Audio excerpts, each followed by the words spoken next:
جی Chopal UK کے plate form سے سبت حسن گیلانی حاضر خدمت ہوں۔ میرے کسان مزدور بھائیوں، السلام علیکم۔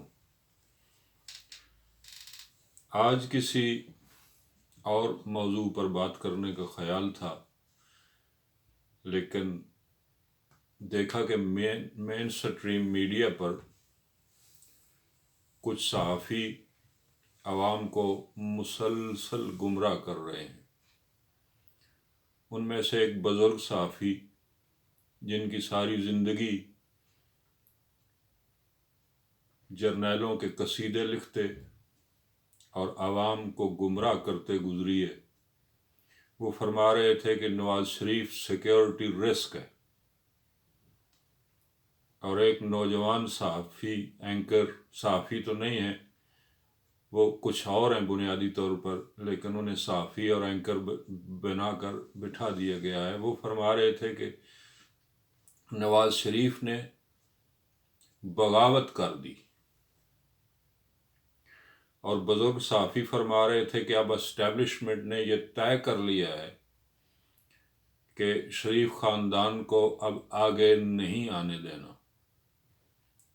جناب، یہ جو کچھ طے ہوا ہے یہ آج سے نہیں ہوا، یہ بہت پہلے سے طے ہو گیا تھا، لیکن یاد رکھیے کہ کس خاندان نے یا کس سیاستدان نے آگے آنا ہے یا نہیں آنا، یہ نہ آپ نے فیصلہ کرنا ہے، نہ آپ کے ابا جان نے یہ فیصلہ کرنا ہے، یہ فیصلہ پاکستان کے عوام نے کرنا ہے۔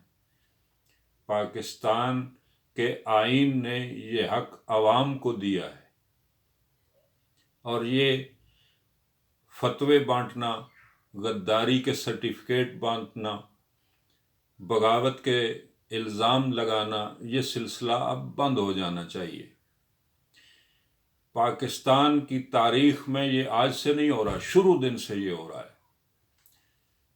جس شیر بنگال فضل الحق نے پاکستان کے حق میں قرارداد پیش کی تھی وہ بھی غدار، حسین شہید سہروردی وہ بھی غدار، نور الامین وہ بھی غدار، وہ شیخ مجیب الرحمن جس نے قائد اعظم کی تحریک پاکستان میں گلی گلی جھنڈے اٹھا کر اس تحریک کا ساتھ دیا، نوجوانوں کو اکٹھا کیا مسلم لیگ میں، مسلم لیگ کے بنانے میں اہم رول ادا کیا، اور قائد کے بعد محترمہ فاطمہ جناح کا پولنگ ایجنٹ بنا، وہ شیخ مجیب بھی غدار۔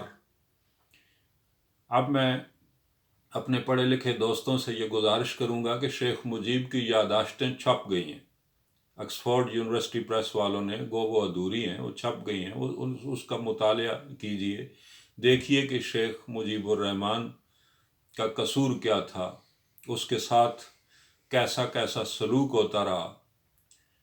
ابھی ایک ویڈیو کلپ وائرل ہو رہا ہے سوشل میڈیا پر، جس میں رویداد خان بتا رہے ہیں کہ میں اور نور الامین دونوں یحییٰ خان کے پاس گئے، وہاں جنرل گل حسن بھی موجود تھے اور دوسرے جرنیل بھی یحییٰ خان کے پاس موجود تھے۔ نور الامین نے وہاں کہا کہ ڈھاکہ ہم سے جدا ہو گیا ہے، اب وہ ہمارا حصہ نہیں رہا، اور آپ یہاں بیٹھ کے شرابیں پی رہے ہیں۔ تو یحییٰ کا جواب تھا کہ ان کالے کلوٹے بنگالیوں کے لیے ہم ویسٹ پاکستان کو خطرے میں ڈال دیں۔ یہ تھے وہ لوگ کہ جنہوں نے پاکستان کو توڑا، پاکستان کو دو لخت کیا، اور آج بھی پاکستان کی بنیادوں میں بارود بھر رہے ہیں۔ حسین شہید سہروردی کے بعد محترمہ فاطمہ جناح، جس نے ساری زندگی اپنے بھائی کے ساتھ مل کر جدوجہد کی، بھائی کا سایہ بن کر، اسے بھی آپ نے غدار قرار دے دیا، انڈین ایجنٹ قرار دے دی۔ محترمہ فاطمہ جناح کو گالیاں دی تھیں سر عام اس اسٹیبلشمنٹ پر اس وقت کے ایوب اور ایوب کے بیٹوں نے، ایوب کے بیٹے نے، گور ایوب نے کراچی کی سڑکوں پر باقاعدہ جلوس نکال کر محترمہ فاطمہ جناح کو ننگی گالیاں بکی تھیں، اور آج جن کے مزار پر بے حرمتی پہ آپ کے دل میں مروڑ اٹھ رہے ہیں، آپ کے پیٹ میں مروڑ اٹھ رہے ہیں، ان کے ساتھ آپ کا سلوک کیسا تھا؟ فاطمہ جناح کے بعد جی ایم سید، جس نے سندھ میں پاکستان کے حق میں تحریک اپنی قرارداد پیش کی تھی، وہ بھی غدار، اور رسول بخش بزنجو بھی غدار، اس کا بیٹا بھی غدار، عبدالصمد اچکزئی جیسے شہید وہ بھی غدار، جنہوں نے ساری زندگی انگریزوں کے ساتھ لڑتے ہوئے گزار دی، وہ بھی اس زمین کے غدار۔ آج ان کا بیٹا محمود اچکزئی وہ بھی غدار، مینگل غدار، سب غدار۔ باچا خان جسے پورے برِ صغیر میں احترام سے لوگ سرحدی گاندھی کہا کرتے تھے، وہ بھی غدار، اس کا بیٹا ولی خان وہ بھی غدار۔ بے نظیر بھی سیکیورٹی رسک، نواز شریف بھی سیکیورٹی رسک۔ بھائی اب یہ کہانی آگے نہیں چلے گی، اب عوام کی آنکھیں کھل رہی ہیں، عوام کو معلوم ہو رہا ہے کہ ان کے ساتھ ہوا کیا، عوام اس جھوٹی اور سیاہ تاریخ کو جان چکے ہیں، اب عوام کو مزید بے وقوف نہیں بنایا جا سکتا۔ دیکھیے، میں میرے کسان اور مزدور بھائیوں، قتل دو قتل بنیادی طور پر جسمانی قتل گولی مار دینے سے، خنجر مار دینے سے، تلوار مار دینے سے نہیں ہوتا، بلکہ قتل وہ بھی قتل ہوتا ہے کہ آپ کسی کے منہ سے روٹی چھین لیں۔ آج ہمارے بچوں کے منہ سے روٹی چھینی جا رہی ہے۔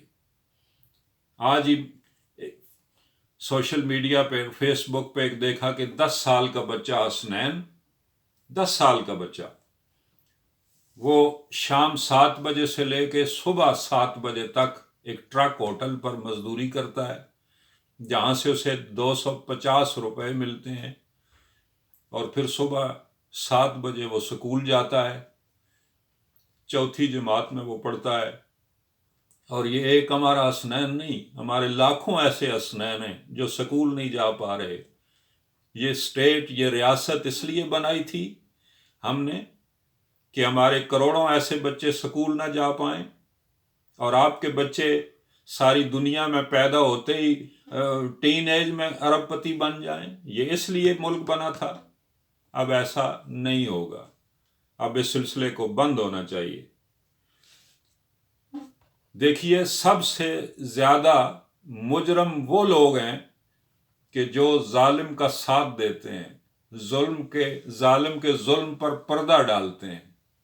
آپ کا کوئی قریبی عزیز کوئی قتل کر جائے تو عدالت میں جا کے، وہ موقع پر موجود ہوں تو عدالت میں جا کے قاتل کے حق میں گواہی دیں۔ اصل میں وہ قاتل سے بھی زیادہ ظالم وہ لوگ ہوتے ہیں جو قاتل کے حق میں گواہی دیتے ہیں۔ ہمارے بچوں کے منہ سے نوالے چھین لینے والے، قاتلوں کے حق میں یہ گواہی دینے والے ڈھنڈورچی، ان کا چہرہ آپ پہچان لیں، یہ آپ کے دوست نہیں ہیں، یہ آپ اور آپ کی نسلوں کے دشمن ہیں۔ دیکھیے، ہمارا اسٹیبلشمنٹ سے کوئی جھگڑا نہیں ہے، نہ کوئی فوج سے، فوج کا نام نہ لیا جائے، کوئی بھی سپاہی، حوالدار، صوبے دار، یہ اسٹیبلشمنٹ نہیں ہوتا۔ اسٹیبلشمنٹ وہ اعلیٰ قیادت ہے کہ جس کے منہ کو اقتدار کا خون لگ چکا ہے، جس نے پچھلے 60-62 سالوں میں ایک لمحے کے لیے بھی اقتدار اعلیٰ عوام کو منتقل نہیں کیا، اور عوام کے حق حکمرانی کو دل سے تسلیم نہیں کیا۔ ہمارا ان کے ساتھ اختلاف ہے، ہمارا احتجاج ان کے ساتھ ہے، اور ہم صرف یہ چاہتے ہیں کہ اس ملک پر آئین اور قانون کی حکمرانی ہو، اور آپ ہمارے ووٹ پر سے اپنا بوٹ پیچھے ہٹا لیجیے۔ کل جو کوئٹہ میں جلسہ ہوا، کوئی ایک رہنما بھی بتائیں، کوئی ایک لفظ جو پاکستان کے آئین اور قانون کے خلاف بولا گیا ہو۔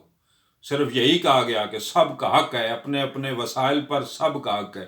بلوچستان کے وسائل پر ہمارے بلوچ بھائیوں کا حق ہے، پختونخوا کے وسائل پر ہمارے پختون بھائیوں کا حق ہے، سندھ کے وسائل پر ہمارے سندھی بھائیوں کا حق ہے، پنجاب کے وسائل پر پنجابیوں کا حق ہے۔ یہ خلاف آئین بات ہے، یہ بغاوت ہے، یہ غداری ہے۔ شرم تم آنی چاہیے تم جیسے لوگوں کو کہ عوام کو گمراہ کر رہے ہو، انہیں دیکھنا چھوڑ دو، یہ تمہارے اور تمہارے بچوں کے دشمن ہیں۔ یہ لوگ، یہ سچ پر پردے ڈالنے والے لوگ ہیں، ان کا بائیکاٹ کیجئے۔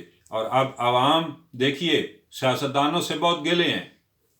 آج ایک دوست کہہ رہے تھے کہ میں عمران خان کی حمایت چھوڑ دوں، لیکن نواز شریف، زرداری یہ سیاستدان ہیں، ہمارے ان کے ساتھ بہت سارے گلے ہوں گے، لیکن جمہوریت ایک آئیڈیالوجی ہے، اور سیاستدان اور ان کا کردار یہ دوسری چیز ہے۔ ہم اس ملک میں جمہوری پروسیس چاہتے ہیں، اور جو بھی بدعنوان سیاستدان ہوں گے ہم اپنے ووٹ کی قوت سے انہیں سسٹم سے باہر پھینک دیں گے۔ ہمیں یہاں جمہوریت کا تسلسل چاہیے، ہمیں سپریم اتھارٹی، پارلیمنٹ کی سپریم اتھارٹی چاہیے، ہمیں قانون اور آئین کی حکمرانی چاہیے، ہمیں اپنے حسنین جیسے 10 سال کے بچوں کا حق چاہیے کہ وہ جہاں ساری رات جا کے مزدوری نہ کریں بلکہ وہ سکول جائیں، پڑھ سکیں، 2 روٹی کے نوالے انہیں نصیب ہو سکیں۔ یہ ان کا بنیادی حق ہے۔ خدا حافظ۔